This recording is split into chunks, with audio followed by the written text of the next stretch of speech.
Terima kasih kepada uh, pengurus acara untuk petang ini. Dan sebelum itu dapat dengar suara saya kan? Oke, sangat jelas. Terima kasih. Sangat-sangat terima kasih. Dan saya ingin ucapkan selamat petang dan selamat datang kepada kita semua pada petang ini. Baik, sebelum kita mulakan 10 hari berdoa kita, kita akan mendengarkan renungan. Ya, renungan terlebih dahulu. Dan sebelum kita masuk ke dalam renungan itu, saya ingin menjemput kita semua sekali lagi.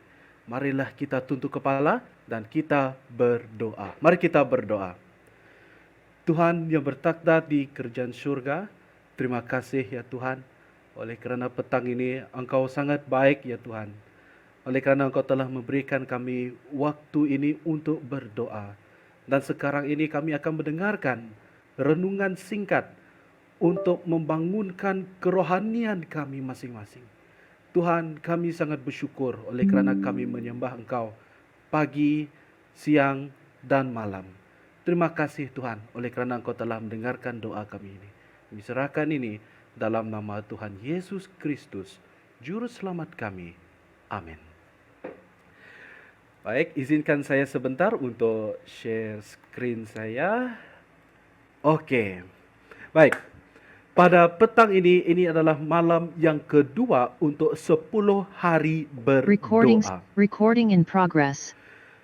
Dan tajuk kita pada petang ini adalah Injil dan doa yang kekal.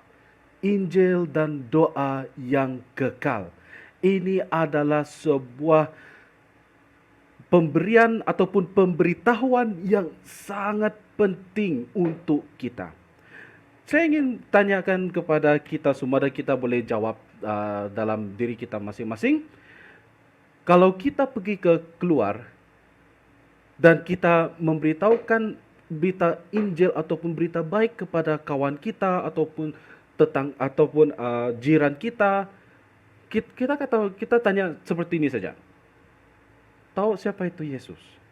Dari 10 kawan kita, mungkin ada yang mengatakan, saya kenal siapa Yesus itu, tetapi dia itu hanya pemimpin ataupun pengasas agama dan sebagainya. Dan ada juga yang mengatakan bahwa Yesus itu saya tidak kenal. Apakah Yesus itu selebriti? Apakah Yesus itu seseorang politik? Ataupun seseorang yang terkenal? Dan ada yang menjawab bahwa saya kenal Yesus itu, tetapi susah untuk saya mengikuti jejak kaki Yesus. Dan ada juga yang mengatakan bahwa kalau saya ikut Yesus ataupun saya kenal Yesus dan saya ikut Yesus. Nah, Tuhan telah memberikan planet ini, kepada bumi ini, kepada kita semua satu pesanan yang paling penting, khususnya untuk akhir zaman ini. Dan apakah pesanan itu? Yaitu pesanan 3 malaikat.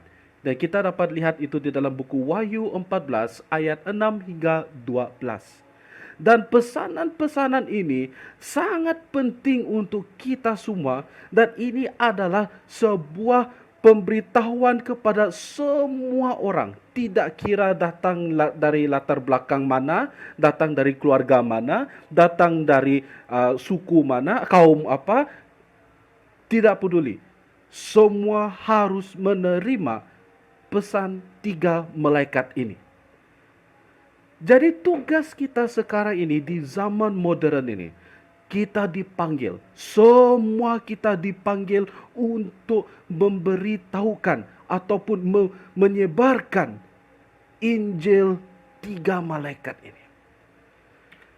Kenapa pesanan ataupun pesan 3 malaikat ini sangat penting untuk kita simpan di dalam hati kita dan juga untuk kita memberitahukan ataupun menyebarkan Injil ini? Kenapa ini sangat penting?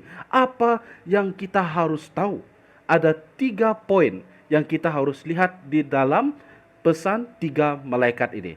Yang pertama, pesan 3 malaikat ini berasal dari ilahi ataupun berasal dari Tuhan.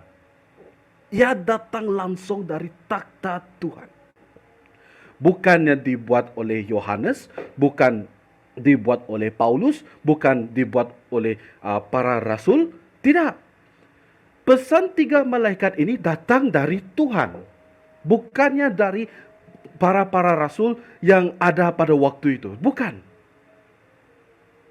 Itu adalah poin yang pertama. Ingat, poin yang pertama dalam pesan 3 malaikat ini, yang pertama adalah pesan ini berasal dari Tuhan. Yang kedua adalah kita harus perhatikan pesanan ini. Kita harus telitikan, kita harus melihat dan membaca dan memahami. Kita harus memahami pesan 3 malaikat ini. Oleh kerana pesan 3 malaikat ini sangat penting, maka kita harus belajar apa maksud 3 malaikat ini. Apa yang tersembunyi di dalam pesan 3 malaikat ini. Dan poin yang ketiga adalah pesan ini adalah abadi. Bukan pada waktu para rasul, tetapi dari para rasul mungkin dari awal, yaitu dalam buku Kejadian sampai sekarang, pesanan ini masih lagi berlaku. Bukannya pesan 3 malaikat, pesan 3 malaikat ini untuk Yohanes saja dan gereja-gereja pada waktu tersebut, tidak, tetapi untuk waktu dan generasi-generasi yang akan datang. Jadi pesanan ataupun pesan 3 malaikat ini sangat penting untuk kita simpan di dalam hati kita masing-masing. Nah, kenapa di dalam 10 hari berdoa ini kita berfokus kepada pesan 3 malaikat? Kenapa bukan kepada hal-hal yang lain? Contohnya, 10 hari berdoa mungkin kita dapat berbicara tentang kesatuan, ataupun bicara tentang doa, berbicara tentang Yesus ataupun syurga. Tetapi kenapa pada tahun 2022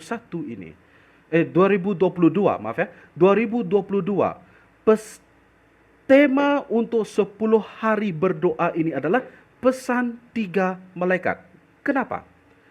Baik, kalau kita baca di dalam buku Wahyu 14, tentang pesan 3 malaikat tadi, itu adalah sebuah panggilan.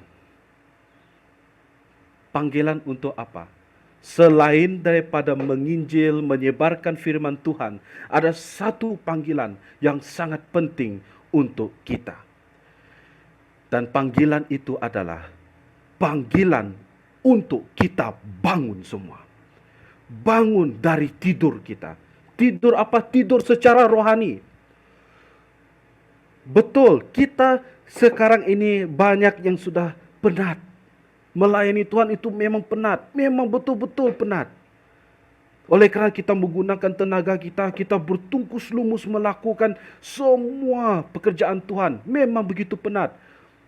Pada tahun 2021, pada waktu pandemik, banyak perkara sehingga kita pun ramai orang yang sudah penat. Dan pada tahun ini, Yesus memanggil kita semua untuk bangun sekali lagi. Bangun, bangun. Kalau dalam bahasa Inggris adalah wake up, wake up, wake up. Bukannya tidur, tetapi bangun sekali lagi. Oleh kerana Injil yang akan disampaikan itu adalah Injil yang kekal. Inti dari pesan 3 malaikat itu adalah Injil yang kekal. Kita kadang-kadang rasa sangat letih. Sangat letih. Oleh kerana itu, kita mengadakan 10 hari berdoa ini untuk membangunkan kerohanian kita. Dan kita katakan, Tuhan, saya akan pergi. Dan ini adalah inti ataupun sumber kekuatan kita, yaitu Yesus Kristus. Injil yang kekal yang kita bawa kemana saja kita pergi, itu adalah Injil yang kekal, Yesus Kristus. Jadi saudara-saudaraku, sekarang ini adalah waktunya untuk kita semua bangun.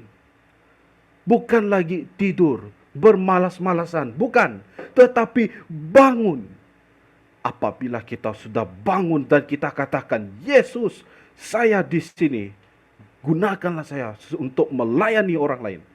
Dan Yesus akan menggunakan kita. Perkataan Yesus adalah janji bahwa Injil akan diberitakan di seluruh dunia. Tugas kita adalah untuk memberitakan Injil ke seluruh dunia. Tapi bagaimana kita ingin memberitakan Injil ke seluruh dunia jika kita masih tidur? Kita masih tidur. Oleh karena itu, kita harus bangun. It is time to wake up. Wake up. God is calling you. Tuhan memanggil kita semua untuk memberitakan Injil ke seluruh dunia. Dan bagaimana caranya supaya kita dapat memberitakan Injil ke seluruh dunia? Apa yang kita harus lakukan terlebih dahulu? Yang pertama, saudara-saudaraku, adalah berdoa untuk Roh Kudus. Betul. Ketika para rasul berkumpul, mereka ingin memberitakan Injil, tetapi mereka tidak tahu bagaimana. Kalau kita buka di dalam buku Kisah Para Rasul pasal yang pertama ayat yang ke-8, mereka tidak tahu apa yang mereka ingin lakukan. Tetapi apabila mereka berdoa, mereka meminta, Tuhan tolonglah kami. Dan Yesus telah berjanji kepada mereka bahwa Yesus akan kirim seorang penolong untuk membantu mereka menginjil ke seluruh dunia. Dan siapakah penolong itu? Penolong itu adalah Roh Kudus. Roh Kudus datang kepada mereka dan melimpahi mereka. Apabila Roh Kudus melimpahi mereka, mereka dapat berbicara dalam bahasa-bahasa yang mereka tidak kenal. Kalau kita berada pada waktu itu, kita menggunakan bahasa Malaysia ya. Kita menggunakan bahasa Malaysia. Mereka pada waktu itu menggunakan bahasa Ibrani. Bagaimana orang Ibrani yang cuma faham bahasa Ibrani dapat berbicara dengan kita menggunakan bahasa Malaysia? Bagaimana? Itu adalah kuasa Roh Kudus. Kalau Roh Kudus ada di dalam diri kita, maka kita dapat melakukan perkara yang mustahil di mata manusia. Memang kadang-kadang orang selalu berpikir, memang susahlah kalau kita buat ini. Kadang-kadang orang bertanya, susah untuk kita menjangkakan ini. Susah, memang banyak kata-kata susah. Selalu katakan susah, susah, susah. Tetapi apabila datang kepada pekerjaan Tuhan, tidak ada yang susah.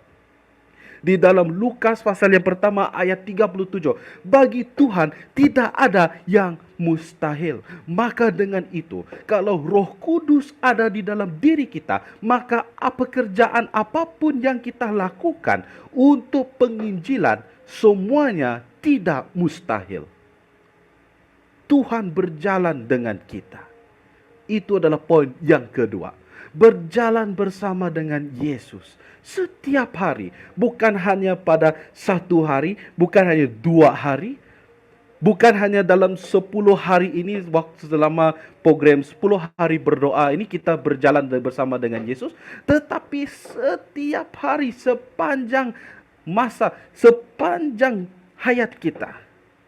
Selagi kita masih dapat berjalan, kita dapat pergi, selagi kita masih bernafas, maka kita harus berjalan bersama dengan Yesus.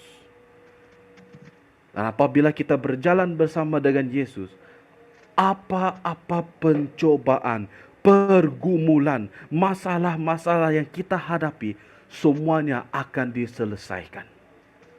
Dan yang ketiga adalah kita semua memerlukan kebangkitan pribadi.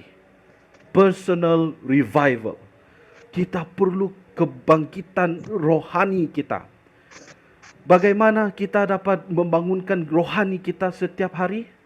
Membaca Alkitab, berdoa selalu, dan berjalan bersama dengan Yesus. Jadi saudara-saudaraku, di dalam 10 hari berdoa ini, pesan 3 malaikat itu sangat penting dan kita harus simpankan. Dan kita harus menyebarkan Injil kepada seluruh dunia. Dan ada satu ayat yang memberikan kita kekuatan, yaitu di dalam buku Efesus 4 ayat yang ketiga, yang mengatakan, berusahalah untuk memelihara kesatuan roh melalui ikatan damai sejahtera. Peliharalah kesatuan kita bersama dengan Tuhan. Janganlah kita menganggap dan kita melakukan kesatuan kita bersama dengan Tuhan longgar, tetapi peliharakanlah, jadikanlah kesatuan kita bersama dengan Tuhan teguh. Kalau tidak teguh, maka kita akan jatuh, saudara-saudaraku. Dan ini adalah sebuah tulisan di dalam The Great Controversy halaman 464 mengatakan, sebelum kunjungan terakhir penghakiman Tuhan di bumi, akan ada di antara umat Tuhan kebangkitan kesalehan primitif yang belum pernah disaksikan sejak zaman para rasul. Roh dan kuasa Tuhan akan dicurahkan ke atas anak-anaknya. Lihat itu. Roh Kudus dan kuasa Tuhan akan dicurahkan kepada siapa? Anak-anaknya. Dan siapa anak-anaknya itu? Kita semua.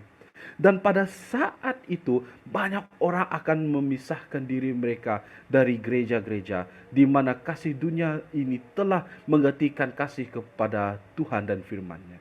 Banyak orang, baik pendeta maupun umat, akan menjadi senang menerima kebenaran-kebenaran besar yang telah Tuhan disebabkan oleh apa?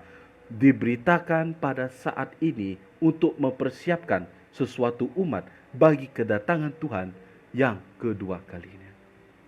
Kita semua dipanggil untuk memberitakan firman Tuhan, memberitakan Injil Tuhan. Dan oleh karena itu, sekarang ini marilah kita mempersiapkan diri kita untuk memberitakan Injil. Yang pertama yang kita harus lakukan adalah bangun dari tidur kita dan kita berserah kepada Tuhan. Yang kedua, doa, minta Roh Kudus pimpin kita. Yang ketiga adalah berjalan bersama dengan Tuhan Yesus. Dan yang keempat adalah kebangkitan rohani. Kita memerlukan kebangkitan rohani di dalam diri kita setiap hari. Maka dengan itu, Wahyu 14 adalah sebuah kebangkitan rohani di antara umat Tuhan. Kita harus bangun. Kita harus bangkit, saudara-saudaraku. Dan apabila kita bangkit, kita dapat melakukan pekerjaan Tuhan.